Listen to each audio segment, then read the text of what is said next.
Good afternoon, everyone. My name is Andrew Castleberry. I'm one of the financial planners with Investment Planning Advisors. We partner with Forsyth County to offer individual financial planning services for all Forsyth County employees. We also do our quarterly presentations. Today we're going to be going over financial order of operations. So there's a couple other videos linked in here as well. Feel free to check those out in our video library. But if there is anything you would like to look a little bit deeper in for your financial picture personally, that's what we do. So if you're going through this video and you're like, oh man, which order of operations should I be on? What do I need to do next? Am I really maximizing what I have available to me? Please feel free to reach out. We can build an individual plan for you and make sure that you're doing everything you need to be doing to put yourself in a really solid financial foundation and make sure you're on track to reach your goals at that point. So getting started here with financial order of operations, though, I first want to kind of take a look at what are some common financial order of operations. Because if you've never heard this phrase before, like the phrase financial order of operations, or if you aren't familiar with just regular order of operations, like back in 7th grade math class when you're learning algebra and you're learning what you need to do first and what order you need to do it effectively, that's what we're going to be talking about today. Now, there's a couple really popular ones out there. Dave Ramsey's Baby Step program is a financial order of operations. The Money Guys show, they have a financial order of operations. There's a few others that you can find if you really just want to Google around and see. I mean, a lot of different firms and a lot of different individuals have setups of different kind of financial orders of operations. What we're going to be doing today is really kind of walking through on a very general basis what a lot of them have in common, and I'll kind of build out some steps I think you should follow. Now, I'm going to be kind of generous and kind of vague here. A lot of the ones you'll find tend to have very hard line numbers. Like Dave Ramsey's has a hard line savings amount, a hard line investing amount, a hard line savings goal, whereas financial order of operations is slightly different from the Money Guys show. So just know this isn't a one size fits all. It is something that's very customizable, and it's also something that you're going to need to give yourself some flexibility with depending on when you're starting this. And we'll talk about that a little bit later. But I have another video on the financial order of operations that goes through this very in-depth list of a very detailed breakdown of what a potential financial order of operations looks like.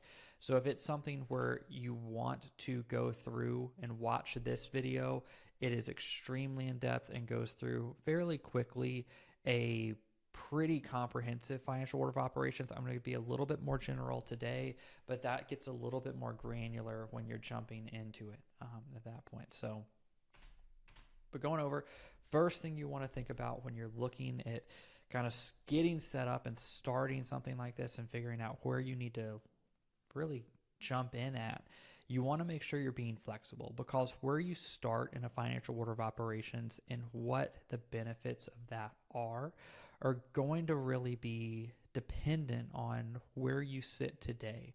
And it's going to be dependent on a number of variables. Like ideally, the order of operations is its most effective if you start at the beginning. Just like the math order of operations, you have to start at the beginning of the problem for it to work. You can't jump in halfway through an equation or 3 steps into an equation and expect that process to work. You have to jump in at the very beginning, and which for most people is the beginning of their career, and then follow that order of operations throughout their career for it to be the absolutely most effective route for you. Now, unfortunately, most people do not start at the beginning of their career. They start much later, or they start and have to stop again. So there's a lot of different kind of places that someone might start this process. So I say this, your age when you're starting this is going to be a huge factor in what order you need to do the financial order of operations, how much debt you have coming into this, what's your asset level, so how much do you have invested already, how much do you have saved, what's your income, are you barely making ends meet, do you have a lot of wiggle room, a lot of flexibility in your income, is your income something that isn't set, is it not a salary, do you have a spouse that has a fully commissioned job, do you have any upcoming obligations, so any major purchases coming up in the next year, 2 years that you have to have, aren't optional. They're definitely going to be there. So there's a lot of things that can kind of throw off where the starting point is, what you need to do. Do you need to do a couple of these steps in the same time? We'll get into that. But again, just know that if you're looking at something like that and you're wanting to know, hey, how do I handle this?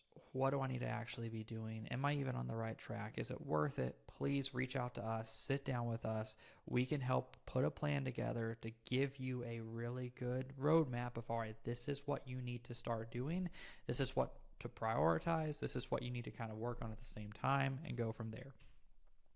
But first and foremost, all of these are going to have a starting point. So regardless of which financial order of operations you do, they are all going to have a single starting point. Now, the starting point for most of them are going to go along with building up a base. Now, that base is going to allow you to continue on to the next steps without going further into debt and without having to stop investing in your future. Now, what this could be the Dave Ramsey $1,000, or it could be just going ahead and building up $25,000 for an emergency fund, or if you have a variable compensation, or depending on what your spending is. So this could range very dramatically depending on where you're starting. Your age and the amount of your debt could also really dramatically affect this number.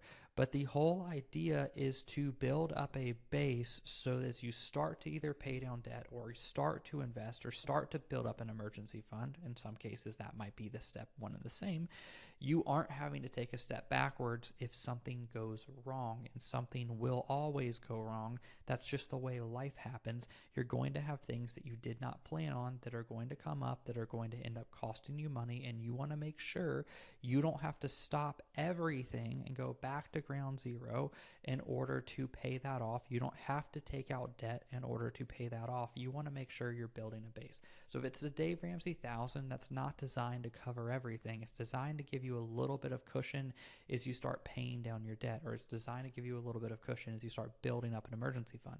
The $25,000 range might be where you don't have debt, so you can just jump straight to building an emergency fund at that point. But building a base is going to be a pretty key theme in covering what you need to cover before you get started. The next step is going to be paying down debt. Now, there's a couple different types of debt we're going to be talking about. You're not going to be paying down necessarily all of your debt, primarily the non-revolving in this corner, which is going to be typically a mortgage, but you are going to focus on probably your revolving debt, your unsecured debt, and potentially maybe some of your secured debt. Now, what you're going to cover is going to vary based on which order of operations you're following, based on who you're listening to. I typically go over, you want to make sure in this step you are covering your unsecured debt first. Pretty much across the board, that's where you want to start. Some recommendations are going to consider car loans is part of that. It's technically a secured debt, but they would consider car loans in this kind of metric of wanting to have paid off in this step. But really, focus on credit card debt first, focus on personal loans first, focus on any buy now, pay laters you might have. You typically don't want to focus on mortgages just because they are so large and so long. By the time you get that paid off, you've hindered the ability to really do any sort of compound growth in an investing strategy. So you want to focus on things that tend to be a little bit smaller and tend to be able to be knocked down either in a matter of months or a matter of years, not necessarily a matter of decades like a mortgage. If you have very high student loans, I would usually be a little bit more forgiving on when you want to start those at this point as well. You typically, if you have really high student loans, might not want to wait until you get those paid off to start investing, just because that might be such a long time period away. But you really, again, this scenario, just start with unsecured debt first. Now, as far as how you pay off that debt, there's really two kind of camps on that. There's the debt avalanche camp and the debt snowball camp. Now, the debt avalanche camp tends to be the best one on paper, whereas the debt snowball tends to be the best one from a behavioral stance. The key difference is you're either prioritizing interest rates or you're prioritizing balances. So I always say, let's give kind of two scenarios. So if we had first scenario where you have 3 credit cards, all 3 of those credit cards have the same balance on them, but they have different interest rates. The debt snowball is going to say it doesn't matter which one you do because they're all the same balance. The debt avalanche is going to say go for the one with the highest interest rate first. That's pretty easy, makes sense. You would do the highest interest rate, you'd roll that payment into the next one, and you'd then roll that payment into the next one. Now, what you have to do with these is you're not trying to pay off all of them at the same time. You focus on one, you pay the minimum balance on everything else, and then once that first debt's paid off, you take that payment that you were doing, the minimum and the extra, and you roll it into the next one. And then you do the next one. Now, with the debt avalanche, you're focusing on interest rates. So if one has a high interest rate, you're trying to pay the least in interest over time. Where the snowball comes into play is, let's look at a different scenario. So you have 3 credit cards. One's at $10,000, one's at $5,000, and one's at $2,000. Well, let's say the $2,000 one has the highest interest rate, the $5,000 has the next highest, and the $10,000 has the lowest interest rate. Well, reverse that. The $10,000 has the highest interest rate, the $2,000 has the lowest interest rate. Well, debt avalanche, you would focus on the $10,000 one first. Debt snowball, you would focus on the $2,000 one first because it's smaller. Now, this is where it kind of gets into knowing yourself a little bit. And 2, this is where I would probably lean more debt snowball for most people, because most people, if you have a lot of debt, you have multiple credit cards, you typically probably haven't developed the skills to handle your finances well. And I'm not saying that's everyone. There's some circumstances that you just can't avoid. But if it's small consumer debt that's just really built up and built up and built up, the whole idea of the snowball is to get some momentum going. So if you start with a $10,000 one, well, what's going to happen? It's going to take so long to pay that off. You might just lose the motivation to do that altogether, and you never actually finish. Whereas if you start with a $2,000 one, seeing one of those payments come off can be the motivation to keep you going at that point. So it's not necessarily the best on paper, but it is something that is really helpful to keeping you kind of plugged in at that point. So it's going to be dependent on what your debt actually looks like, what you have, what your motivation is. But just know those are the 2 typical routes you usually hear pushed, either debt avalanche or debt snowball. Next, take advantage of your employer 401k match. Now, I specifically have this prior to building an emergency fund for Forsyth County employees. The reason I have this for Forsyth County employees is because their match is so generous and it starts so quickly into them working. So the Forsyth County match starts at 6 months and goes all the way to 10 years with its changes, but it starts very early on into working, and you get a really big match for that. So it can really catapult your savings up pretty dramatically and limit what you actually have to do for long-term investing. So if you've already built a base and you've already gotten your debt taken down, go ahead and start up to whatever that match is going to be for you, and then you can start to build an emergency fund after, which we'll get to. Now, to walk through the match, for those of you that don't, or it might be new, or those that don't know it off the top of your head, it starts at 6 months. So at 6 months to 1 year, if you put in 5%, the county will match 100% of that. So you put in 5, the county puts in 5, you get 10% total.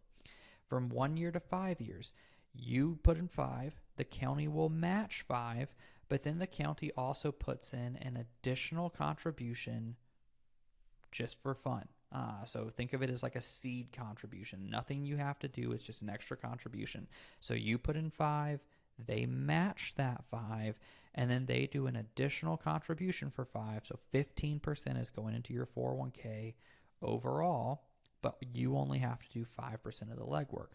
Now, from year 5 to year 10, the county ups their match. So that initial seed contribution, like the county's 5%, stays 5%. So that's the baseline. But your match stays for the first 5. So you put in 5, they match 100% of that first 5 to 5. But if you put in an additional 5, up getting your contribution from 5% to 10%, that additional 5% match gets a 50% match, which means another 2.5. So you put in 10%, and the county will put in 12.5%. 5 is the match, 5 is the county contribution, and then 2.5 is the additional match. Then at 10 years plus, the matching all stays the same, but that county contribution goes from 5% to 7.5%. So if you put in 10%, the county will put in 15% to get you a total of 25%. That is an extremely competitive, extremely generous match. And I want you to get as much free money from the county as absolutely possible.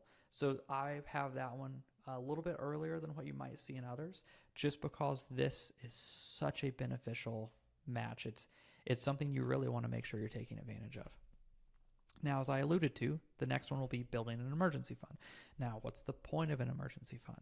It's money set aside. You're not looking to invest it. You don't necessarily want it to grow. You just want it to be there when you need it.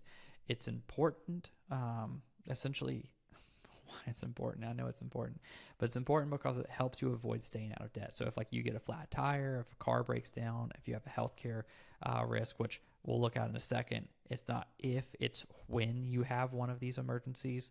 But you want to make sure you're not having to take out debt, not take out a personal loan. This is not something to fund a vacation. This is not something to fund a new car purchase. This is strictly just going to be an emergency. Now, typically 3 to 6 months is the average. I always say if it's a 2-income household and they both are on stable salaries, 3 months is fine.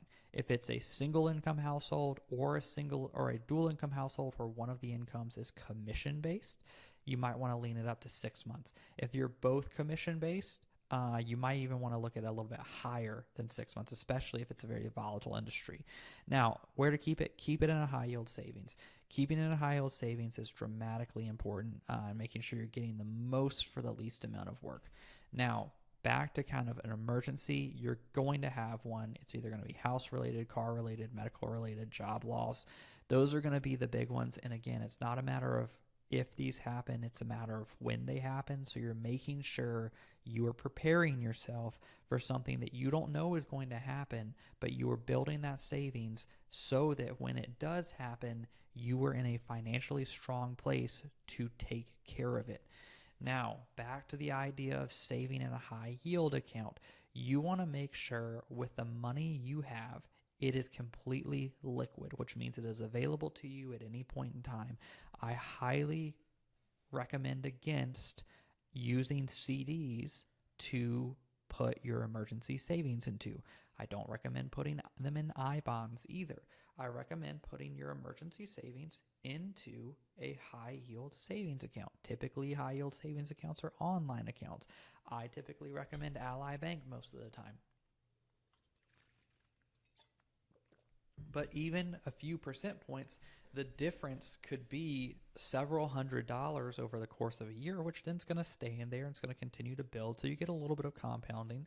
And with interest rates being as high as they've been since prior to the financial crisis, high yield savings accounts are earning a little bit north of 4%, which is really big if you're holding a $25,000 or $35,000 emergency fund.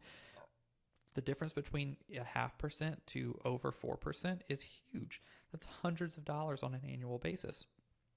And it's no risk because it's just in a money market account and it's completely liquid. So you have access to it.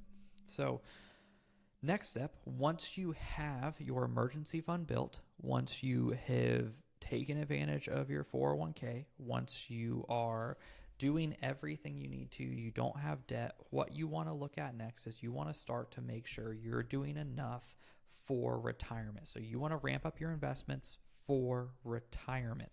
Now, coming back to the county match, that is a tremendously helpful match because ramping up your investments when you can get a 15% match means you have to do a lot less work, which we'll get to in a second. But it allows you to essentially have this step already taken care of when we're talking specifically about retirement, as opposed to potentially being at a private employer with either a 4 or 6% match, and it's going to be a lot more legwork on you. So first off, you need to know where you're starting from. So before you can start saying, hey, how much do I need to ramp up? You need to first know, how much do I roughly have?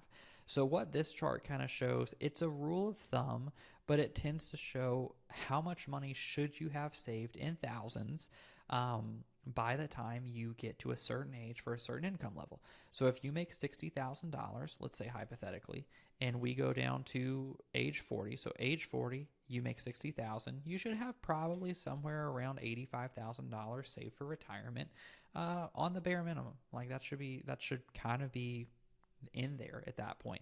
Now, there's a lot of assumptions in here that you work till 65, that you have a pretty conservative return at that point, but it's roughly what you're looking for at that point. So just use this as a frame of reference. Again, the more you make, the more you need to have saved, but this is going to be something where you can kind of judge. Now, what's probably a little bit easier to look at is, well, how much do I need to be saving? And this is where the county match comes in. So you make 60,000, you're 40. If you don't have anything saved yet, so you're looking at yourself and you're like, man, I don't have $85,000 saved. I have zero saved. Well, from here until 65, you need to at minimum be saving 13% of your income coming in. Now, this is not 13% your contribution. This is 13% all in at that point. So if you can put in 10 and the county puts in 15, well, you're getting a 25% contribution, which means you are meeting and exceeding that 13%, which what that really means is you, even if you're starting late at 40, you might be able to still retire potentially before 65 or 67, not because you're doing any more legwork, but just because the Forsyth County match is so competitive. If you were at an employer where they had a 4% match or something along those lines, well, a lot more of that's going to be on you, and it's going to push you to where if you wanted to retire ahead of 65, you have to do more of that legwork. If you're starting at 50, and you're making 60,000, that's 27%. That means you only have to put in 12. The county's doing all the rest. Unlike another 401k with like a 4% match, and I keep saying 4% because that's a really base average at that point. You're having to do a huge portion of that heavy lifting, putting north of 20 to 23% of your 401k contribution in yourself, where you just don't have to do that with the county. So just know this is a great way to kind of look and say, hey, am I saving enough? One thing I will caution very much so is if you're starting at 30 and you're making 60,000 and you say, all right, well, I only have to do 7%. The county's doing a bunch of legwork, so I'm not going to save as much. Don't do that. Please do not do that. This is making a lot of assumptions on the back end of this. One of them is working until 65. Plan to retire earlier. Get as much free money out of the county as possible.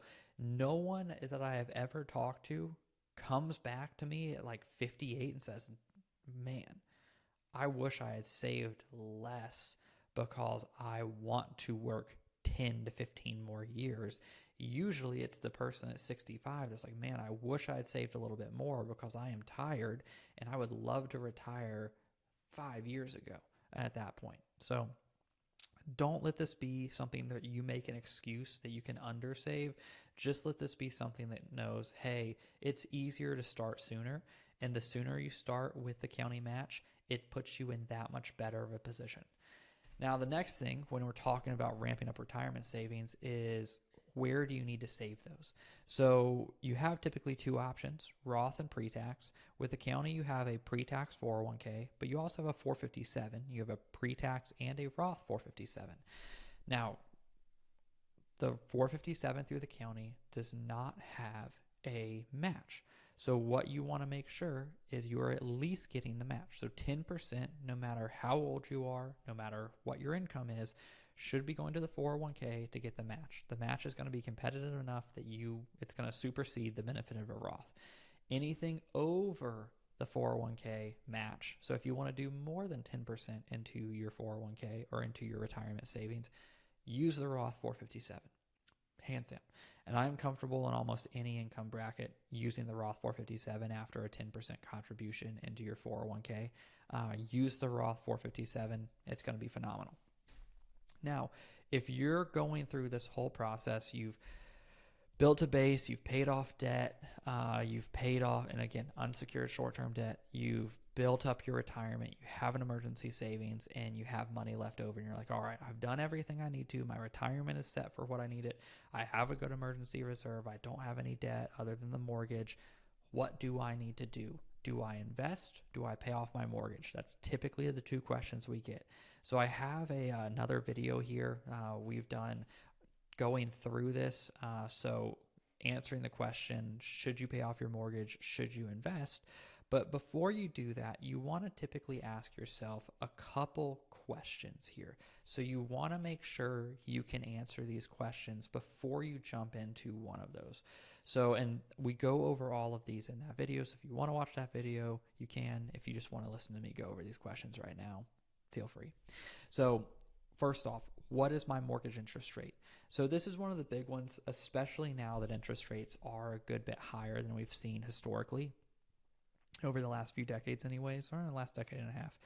But if your mortgage interest rate is below 4.5%, I tend to use that as a good rule of thumb to say if it's below 4.5%, maybe lean investing at that point. If it's above 4.5%, I'd probably look at paying off your mortgage. So that's the first one. Just what's that threshold for you? Then you can kind of go down. Well, next is how long do you have left on your mortgage?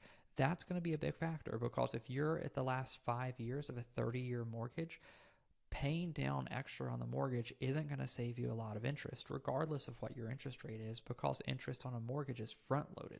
So you're going to pay a bulk of that interest in the first 15 years of a 30-year mortgage, and then it's going to flip to where almost all of your payments now, especially if it's the back 10 years, are going to be primarily principal. So then it becomes, if you paid extra on your mortgage, would it be paid off prior to retirement? Because if you're at the back end of your mortgage, you're not doing it to pay down on interest, to save a ton in interest. You're doing it to give yourself flexibility for a monthly cash flow.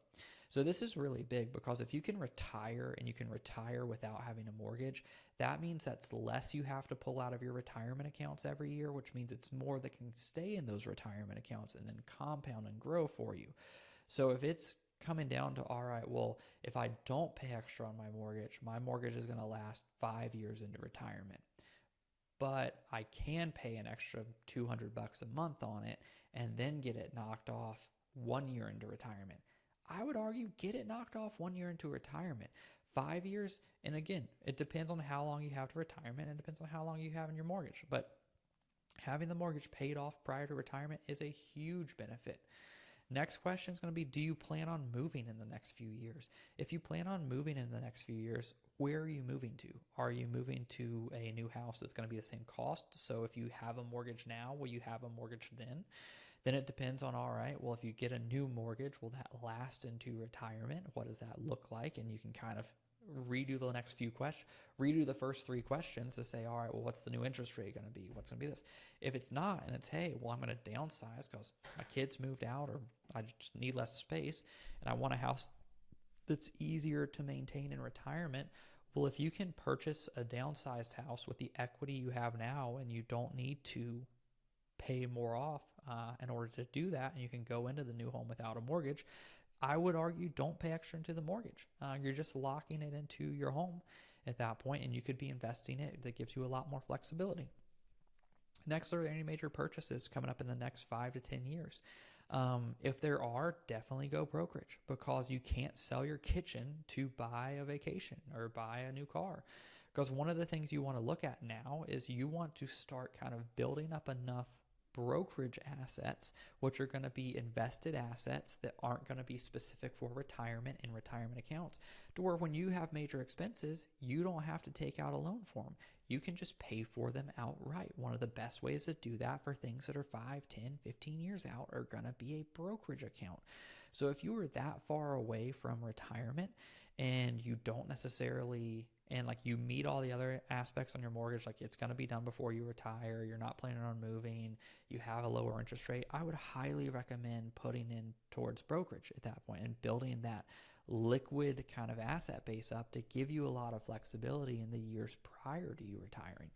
And then lastly, and probably one of the most important, is just, has paying off your mortgage always been a goal? I talked to tons of people that it's just always been a goal to have their mortgage paid off. It either comes from growing up in a household that had a lot of debt, or growing up in a household that didn't have a lot of flexibility around their mortgage, and just wanting to have that large looming debt off of their backs.